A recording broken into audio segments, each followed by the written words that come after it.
Sebenarnya ini orang-orang yang kayak begini, yang suka mengharamkan ziarah kubur, mengharamkan maulid Nabi, tidak membolehkan tahlilan, dikit-dikit musyrik, dikit-dikit kafir. Ini orang kayak begini sampai hari kiamat akan selalu ada. Ya, orang-orang yang menyimpang dari ajaran agama itu akan selalu ada. Terus sikap kita gimana?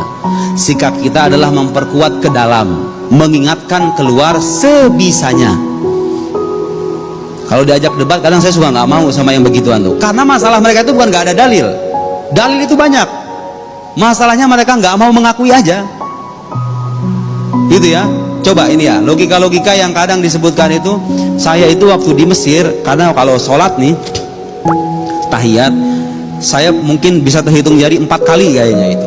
Ditegur saya lagi sholat. Itu coba orang bisa, kalau bahasa anak muda sekarang tuh ngepoin orang sholat.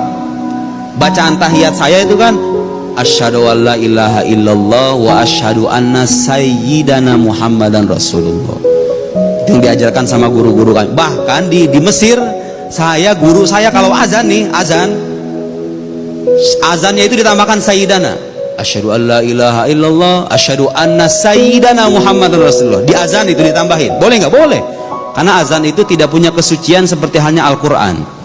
Bahkan justru penambahan sayyidana itu bentuk penghormatan kita kepada Nabi, supaya mukhalafah li ahlil bid'ah, supaya kita beda identitasnya dengan ahlul bid'ah. Mereka nggak mau tuh orang-orang ini nih, nggak perlu saya sebutkan nama kelompoknya ya, menyebut Nabi Muhammad dengan kata sayyidina, itu nggak mau. Khawatir katanya terjatuh pada musyrik. Padahal itu hadisnya sedemikian jelas. Nabi mengatakan dalam hadis, ana sayyidu waladi Adam wala fakhr. Nabi yang mengatakan begitu. Aku kata Nabi, sayyidu waladi Adam.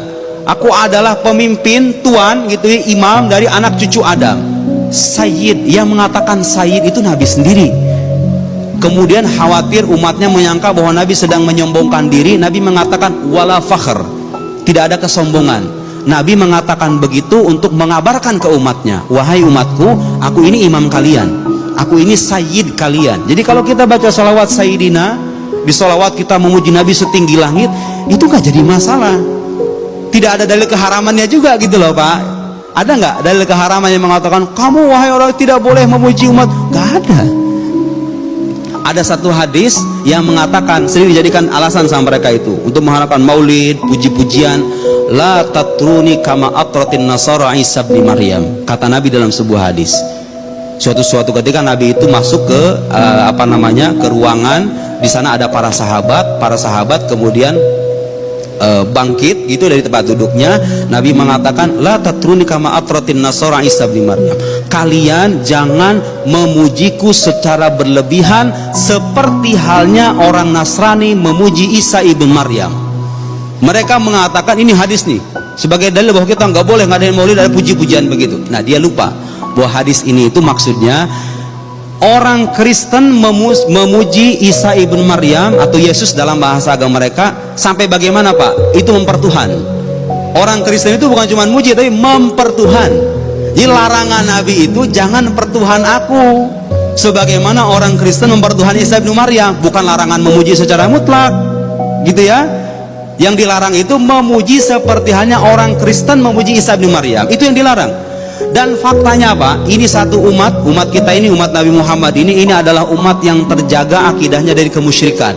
Tidak ada. Bapak bisa cek, saya belajar dulu jurusan akidah filsafat, mata kuliah namanya Al-Firaq Al-Islamiyah, sekte-sekte Islam banyak sekali dalam sejarah itu. Tidak ada satupun sekte, satu saja, satu sekte yang mempertuhan Nabi Muhammad itu nggak ada. Dijaga akidah kita itu.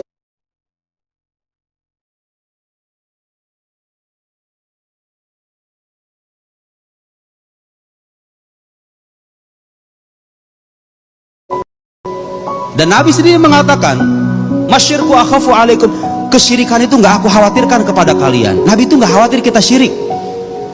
Seperti hanya orang-orang itu khawatir kita jatuh dalam syirik, ya kan? Nabi itu nggak khawatir.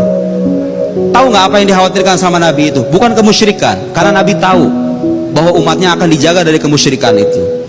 Yang Nabi khawatirkan itu adalah dunia. Antana fasufiha, kalian saling berlomba-lomba, bersengketa, berantem, ribut gara-gara. Dan sekarang terjadi kan, orang-orang Islam tuh kurang kayak apa tuh negara-negara Arab itu. Kenapa saudara-saudara kita masih terbengkalai begitu? Fulus, masalah dunia. Semua itu adalah masalah dunia. Banyak orang-orang terzolimi, masalah dunia. Orang bersengketa, masalah dunia. Orang korupsi itu kadang ada nafsu duniawi. Negara kita harusnya menjadi negara kaya, tapi menjadi miskin. Banyak orang yang jadi maling, jadi koruptor, nafsu dunia. Itu yang dikhawatirkan sama Nabi. Jadi kadang kita beragama terbalik nih. Sesuatu yang gak dikhawatirkan sama Nabi kita khawatirkan. Itu ya, Nabi nggak khawatir kita musyrik. Orang itu nggak boleh maulid nanti musyrik, nggak boleh ziarah kubur musyrik. Nabi nggak khawatir kita musyrik. Tapi sesuatu yang dikhawatirkan sama Nabi yaitu dunia, malah kita tenggelam di dalamnya. Nauzubillahi min dzalik.